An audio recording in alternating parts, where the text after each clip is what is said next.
About to introduce our next speaker, but you see that she wrote me this intro for her. I'm assuming that she just doesn't want me to ad-lib this, so I'm actually going to do this by the book. This is why she's a good president for us. Our next speaker is giving her 7th speech from the CC Manual. This is Project 7, and it's Research Your Topic. And her objectives are, number 1, to collect information about her topic from numerous sources. And the second objective is to carefully support her points and opinions with specific facts, examples, and illustrations gathered through research. The speech is to be 5 to 7 minutes and is titled An Unraveling Mystery. Now, Marcel has a passion for people, photography, and has been fascinated with the brain and human psychology for years. Her goal today is to educate you and bring you a deeper understanding on her topic. Please help me welcome the president of our club, Marcel Allen.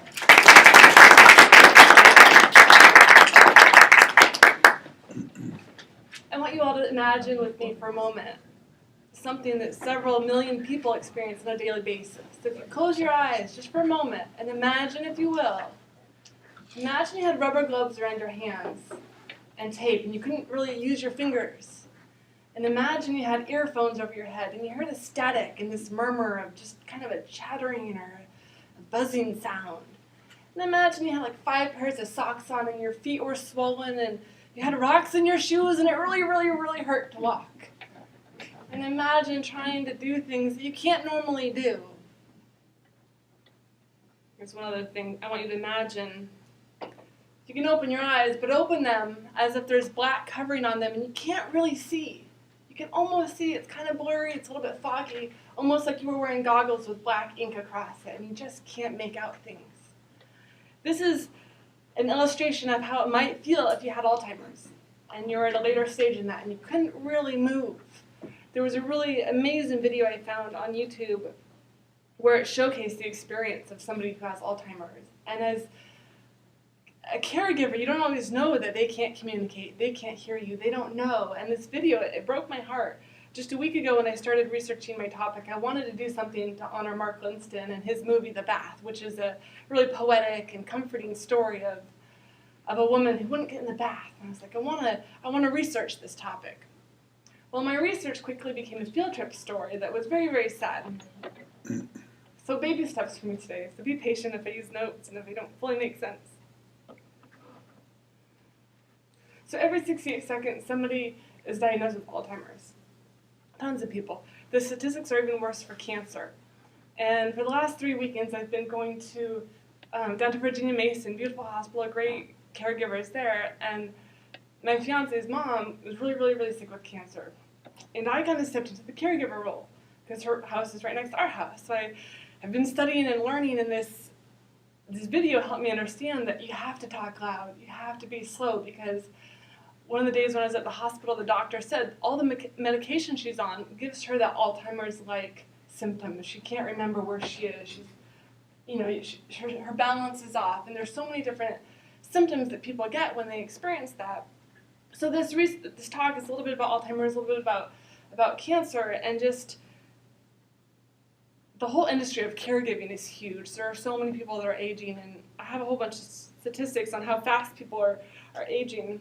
But I wanted to share a few stories, some stuff I talked about with Mark about his movie, and just a couple of weeks ago he was sharing me about the brain and how it unravels. You know, the title I picked was An Unraveling Mystery. And there's a lot of ways I could go with this, because your brain, it kind of unravels as you have Alzheimer's. And that's kind of how my fiance's mom, her body was unraveling. She had a really bad viral infection. When you have cancer, you don't have the strength to fight it. You don't have the ability to just, it's like you go to war with no weapons. All right, really, really terrible. And so this unraveling mystery concept, it's driving back and forth in Seattle recently. It's kind of like we were taking a trip to the top of the stairs to a building, but you don't know how far it's going to go. And Debbie, she was only 52. She passed away Monday morning. And when we talk about comfort, as Toastmasters here, we talk about communication. How do we listen better? How do we talk better? And what I saw Monday morning before she passed, she had morphine and she didn't hurt anymore. There was a point when it was like we had to decide, but we were able to speak to her. And what I witnessed, the care and the love from her son and her husband, and the way, and they're not Toastmasters, but man, they loved her, and they spoke so powerfully. And when cancer, I mean, it eats you up, and it's not a pretty thing, and I watched them just whisper to her, "You're beautiful. You know, we love you, we care." And it was tough for me because driving down there, I kind of knew what was I didn't know. It was, you know, you're walking up these steps, you don't know how long. I thought maybe she would come back, we don't know. And, yeah, it's really, really challenging, but it was beautiful. And I want you guys as Toastmasters to realize that your voice, every time you give a speech, every time you talk to somebody at the grocery store or anywhere, you have the chance to comfort. And you don't know when somebody's hurting or when they're happy and, you know, giddy. Like, you guys know me as a very cheerful person, but right now I'm hurting. It sucks. Totally sucks. You know, my fiance's home right now writing his mother's obituary. And that's another form of communication, you know, and I'm going to tell you some more things I observed this last week. So there's a term called the sandwich generation that 1 out of 8 of you are part of, likely, and that's a generation where your parents may need your care and your children may need your care. And I saw this waiting in the hospital there. There was a family, the emergency unit or whatever, the waiting room, and there was this really, really sweet mom who had a newborn baby, and she was breastfeeding. And then she, you know, her 2 little kids were running around, and they had just flown in from Japan to see her, you know, see her grandfather who was passing. And she was a part of this sandwich generation, this generation of people who have to care for their kids and care and watch their family, you know, move on. And I thought that was interesting, the sandwich generation. And it was really touching to see her be able to be strong. And, you know, she was breastfeeding and she was crying, and it was just really, really touching. And I just said to her, you know, you're beautiful. You're doing good. I mean, what do you say as Toastmasters? What do you say when somebody passes? When somebody comes down, what do you say? Well, I'll tell you what's been comforting for me. When I first met Debbie, it was just several months ago, and the very first day, I told her about the engagement, and she gave me a flower from her garden out front. It was a sunny day, and I remember that so well. And she instantly, from the moment she met me and knew me, I felt comfort. I felt welcomed. I felt just loved. She didn't know me. She just chose to love me from the get-go.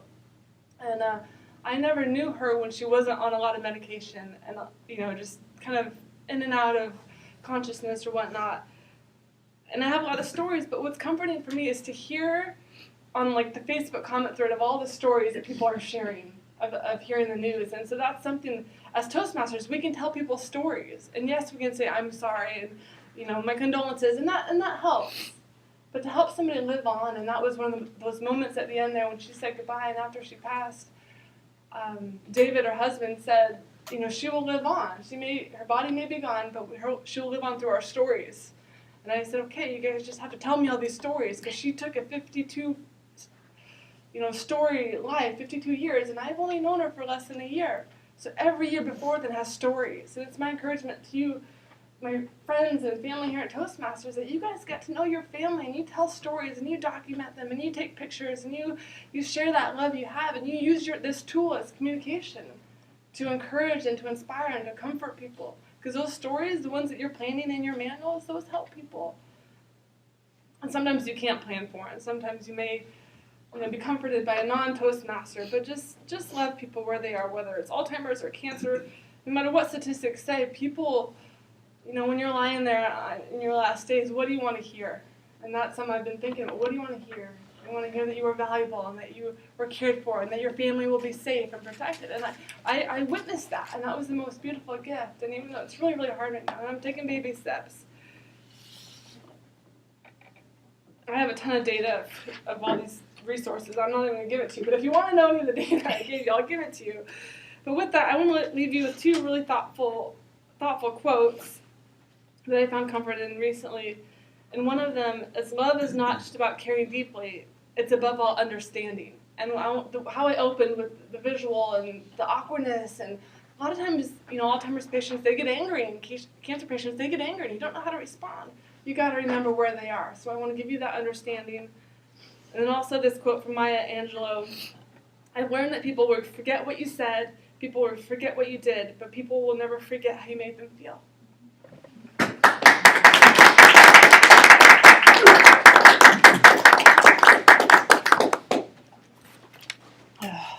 Wow, thank you very much, Marcel. Because I'm the one talking now, I guess let me be the first to say that your thoughts and prayers are with you guys this week, especially you and your fiance and his dad. We're definitely thinking about you this week.